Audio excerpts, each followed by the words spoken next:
report is now here. It has dropped, and it might not have produced everything of what some Republicans hoped for. It is, regardless, devastating to the FBI, and to a degree, it does exonerate Donald Trump.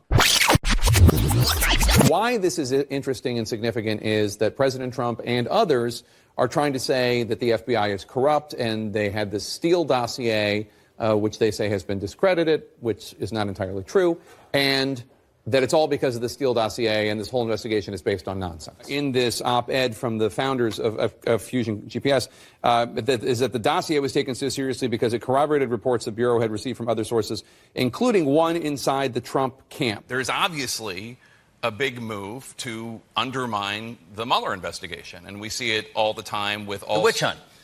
The witch hunt. The hoax. Big hoax. At the end of the day, we were attacked. The American people were attacked.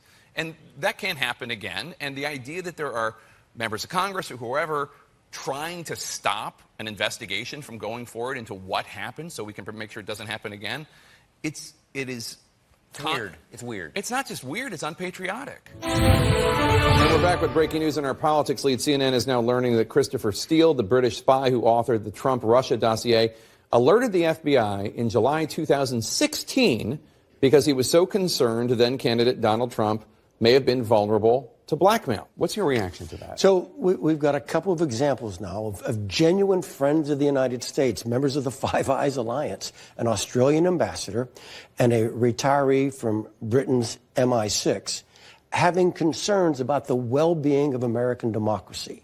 And they followed their conscience and made their concerns known to the appropriate organs of the United States government. That's about as far from a political motivation as you can get. But Devin Nunes, in his public comments and some of the other comments we've seen, seems to be that the officials in the FBI who were seeking a FISA warrant against Carter Page relied too much on a political document, the Christopher Steele dossier. No, I don't know that the dossier played in this very much at all. However, some of what was in the dossier was corroborated in our intelligence community assessment, which was derived from other sources of information in which we had high confidence. Donald Trump is still calling this witch hunt. Okay. Yeah. They've caught a few witches, by the way. They have.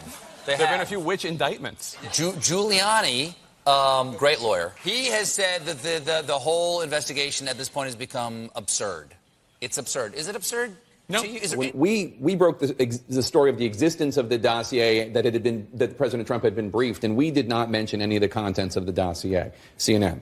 But there's the FBI director talking about prostitutes peeing on each other in Moscow. It was almost exactly 2 years ago that CNN reported that President Trump had been briefed on the intelligence community's assessment of Russian interference in the 2016 election, including the existence of the Steele dossier.